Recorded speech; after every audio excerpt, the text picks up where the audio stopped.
Ready? I'm sorry I'm a few minutes late, guys. We're recruiting right now. But I want to congratulate the baseball team and one of the best games I've ever watched, and Coach Van Horn and the fellas and his staff, and wish them the best at North Carolina.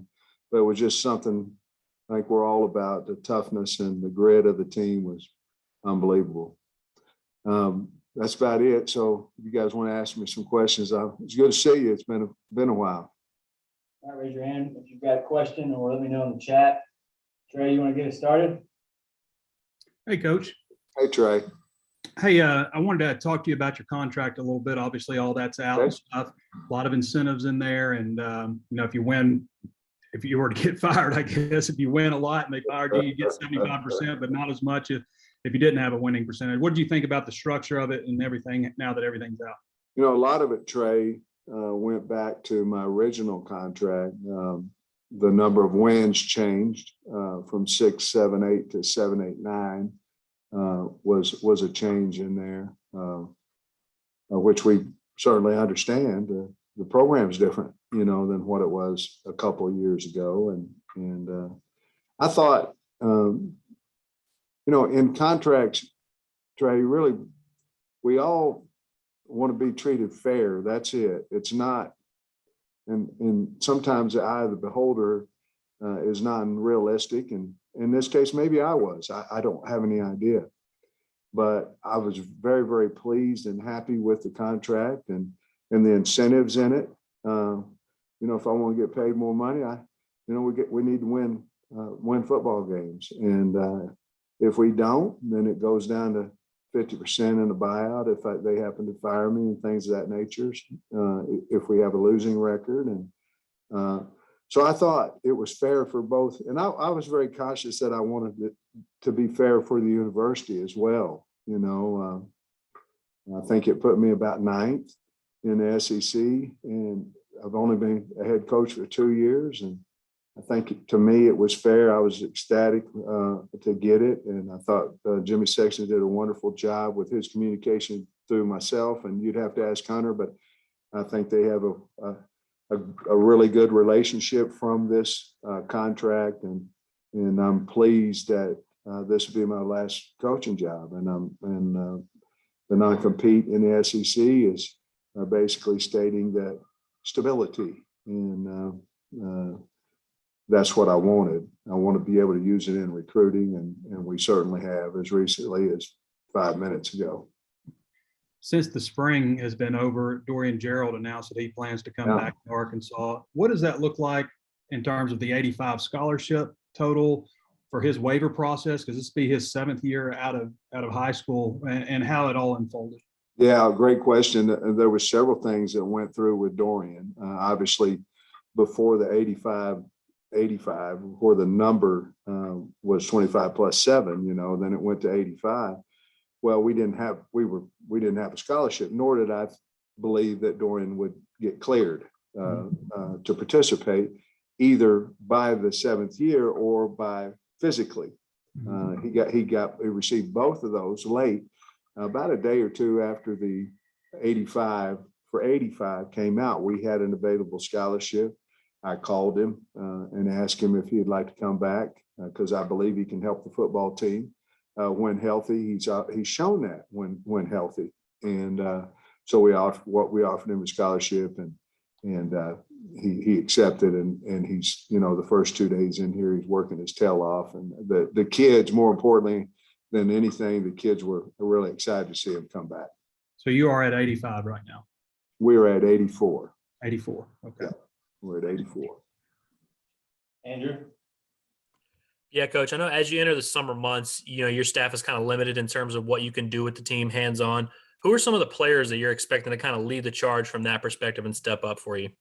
Well, offensively, I think the offensive line has a really good veteran group where they can kind of control those 5, with Ricky and Dalton and really Brady and Bo and those guys.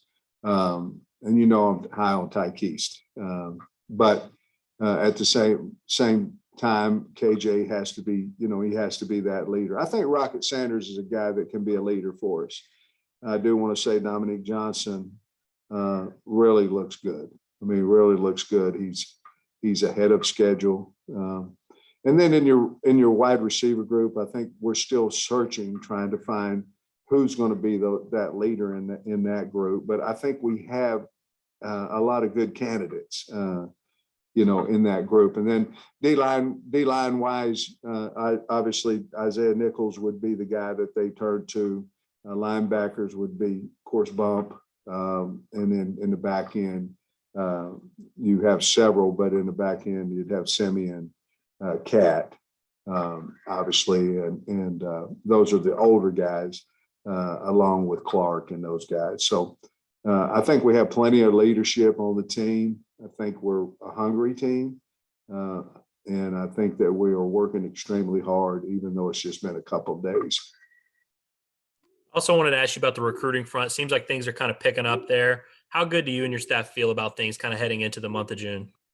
Well, we feel good. Obviously, we have a few guys committed now, and we have 33 official visits between starting of this week and through the end of June. You have to hit.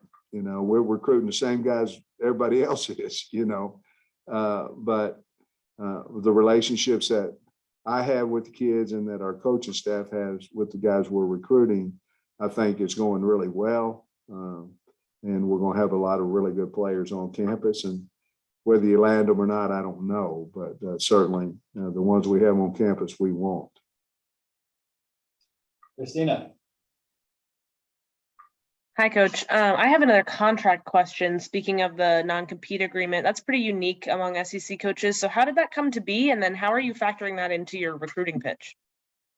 Well, non-compete, basically how it came is I shot my mouth off on Scott Van Pelt and ESPN. And then, I was told you shot your mouth off, so, you might as well sign it in there.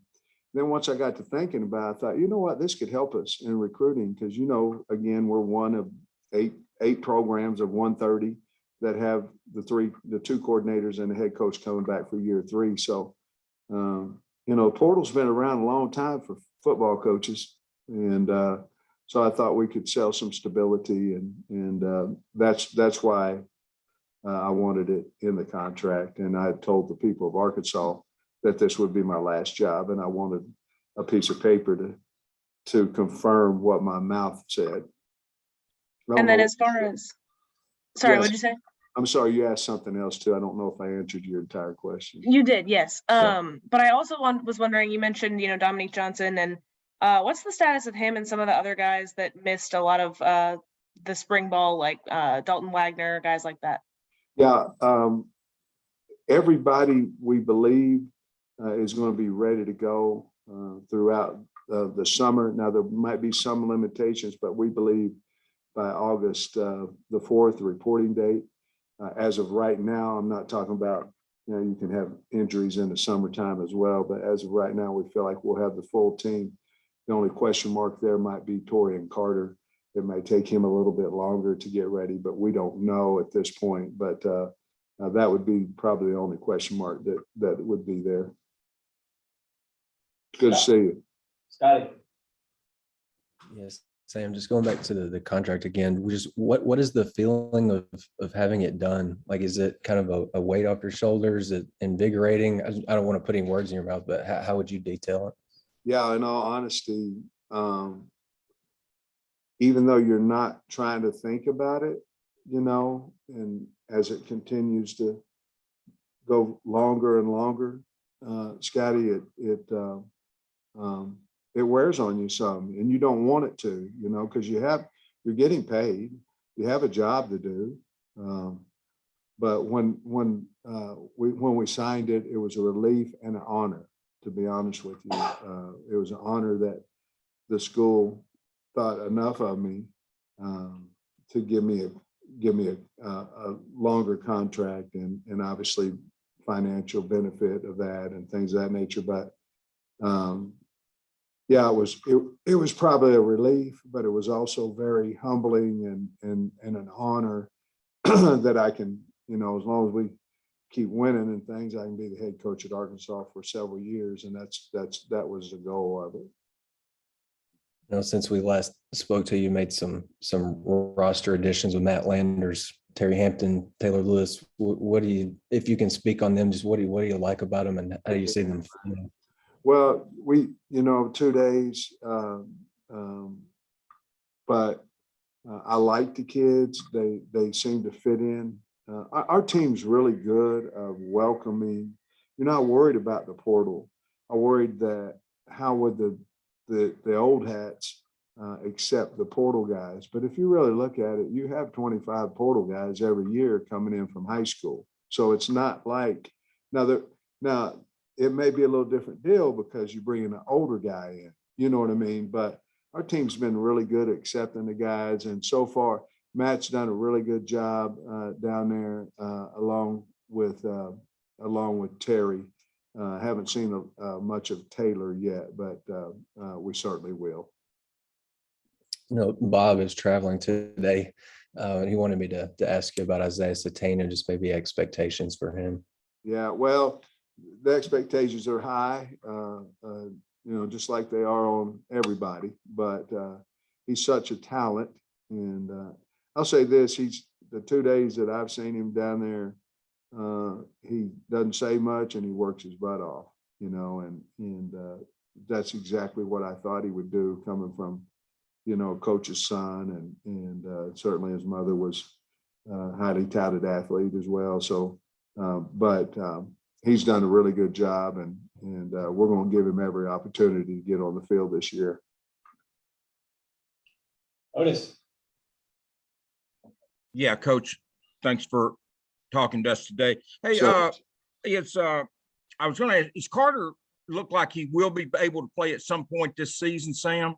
We're hoping. I mean, we're hoping, you know, some kids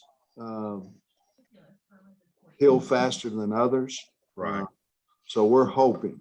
He's working awful hard to heal up his, you know, get his injury healed as fast as possible. But, you know, there are some restrictions, obviously, on the injury that he had.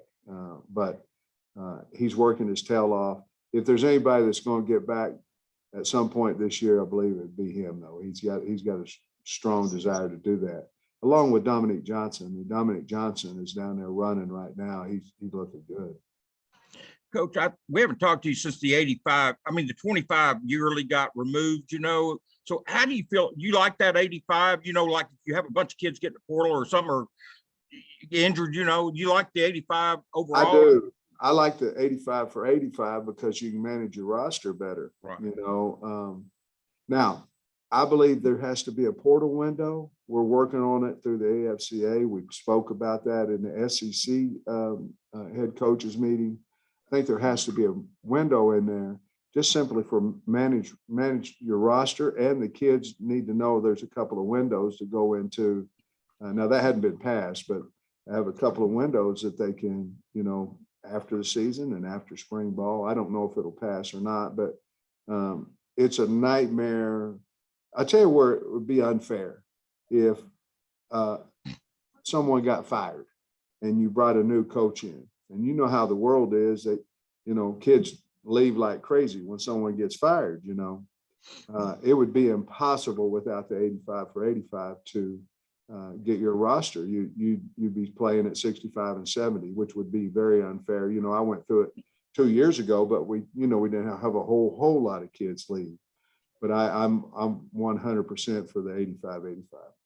I've got one more quick one. On the you said you had 84 on scholarship now. Maybe did assume this 1 or 2 quit after spring ball that hasn't been announced, Coach? No, we kicked a couple kids back. Is where, you know, because you guys might be putting numbers together and it might look at 86. You know, we had 2 we could fall back to last semester. So no, I don't. I'm looking at my board real quick. You knew of. Let me say this: everybody that's left, you know about. How about that? And but we kicked a couple of back because our numbers with the the numbers would dictate that we could. Coach, appreciate your time, man. Thank you. Coach Schapp? Hey, Coach, Hunter told me last week that you actually signed the contract down there and got finished down there. What was that celebration like in the place you guys went? Man, it's unbelievable. I mean, I'm so fortunate, you know, I mean, I really am, and so honored. I mean, I am. But we were at a get together Tuesday, I believe. Yeah, Tuesday night. And Hunter had the contract and we went up to his room and signed it. And then the university took all kinds of, you know, the faculty rep and you know, the administration and Muss and Coach Neighbors and of course Van Horn he was working. And we all went to dinner, but it was a wonderful night for not only myself, but for Jamie as well. And it was really cool that we got to celebrate that night together, and just a privilege and honor to be the head coach at Arkansas. And that's how I felt. After being in those meetings, what have you learned about the SEC that you might not have known about before? That's a good question. You know, we can sit in that meeting and be grown men, and all 14 head coaches are for the kids. They're all about what's best for the sport, first about the kids and what's best for the sport. We had really good dialogue. There's a lot of brilliant guys in that room. You know, I was fortunate enough to sit next to Coach Saban and Coach Carson. You know, they put us in alphabetical order, and a lot of good things coming out of that meeting from everybody. I was a little, you know, I'm on the board of the AFCA, and so some of the questions, you know, they would ask me, what's the AFCA, you know, what are they thinking about, you know, because that's everybody, all divisions, high school, everybody. And so I felt, you know, a little important in the room. I don't know if I was or not, but I tried to just sit there and not say a whole lot. But, you know, I got asked a few questions. I tried to listen and learn. But to answer your question, I think there's a lot of really fine football coaches in the SEC that care about the kids and care about the sport. And that's what I learned the most about. Thanks. Ray Biddy, wrap us up. Yeah, Coach, I was curious about I don't know what you call it, the 8-week conditioning cycle. What do you call it? Cycle? What do you call it? 8-week summer conditioning. Okay. Your first couple of years when you got here, it seemed like it was always like, we got to get bigger. We got to get bigger. You're pretty big now. I'm curious what the focus is right now. But just getting in shape, and we're focusing on the mind. You know, your mind, you can do about whatever your mind will let you, you know, and that's something that we're really concentrating on that this summer. We're working on our ball skills. I think a lot of us were letting the weight room do their thing, which they're outstanding. And then in our meetings and stuff, we're trying to teach the game more. We're trying to teach the technique. We're trying to teach the game, and we're working on our ball skills. You know, if we have an opportunity to have the ball underneath our arm, we want to make sure we keep it there. And certainly, if we have an opportunity to pick a pass or catch one, that we don't want drops. So a 5-minute period of today actually is going to be about ball skills. We're trying to teach the young guys. We think we have some talented kids that still came in, and we certainly have to get a look at those guys. And we can see them a little bit more this summer with the new rule tray. Instead of walking out of there and they have to do things on their own, we've got 23 minutes a day with them. I mean, excuse me, every other, or Tuesday, Thursday, 2 hours a week total. And it's summer camp time. How important are camps, and how has that changed? So, I mean, it seems like you used to fill up a roster with guys that came to your camp, but it seems like it's changed a lot over the years. It really has. You know, first of all, you're coming off of spring where you just saw the guys, you know, certainly hope you saw the right ones. And then you come in, I do believe the calendar is a little bit longer, you know, now it seems to be. I don't know if that's just because I'm a head coach or what, but, you know, you can have a guy on campus on an official visit forever, you know, right now, not the length of 48 hours, but, you know, we had them in May, had them in June, you know, used to, couldn't have a guy in May. So camp wise, I think we all are identifying younger, you know, 23s, 24s, 25s, 26s. And I think that's really what camp is about right now, is they're all about recruiting. And I think now it's about identifying the guys in the 24, 25, 26 class, where in the past it was, is he good enough for us now, you know, type deal. Well, we've already seen him, so we pretty much have a pretty good idea with it. You know, obviously with the internet and everything else, you can see them a lot more. You get every tape on every game. You still want to work them out, but the kids don't, you know, there's not a whole lot of working out. If I've got 20 offers, you know, it's hard to get the young man to work out nowadays, you know. So that's changed, but I think the answer to your question is just a lot younger. You're trying to find younger guys than used to. Thanks, Coach. All right, guys. Thanks, Coach. Appreciate you. Good to see you. Go Hogs.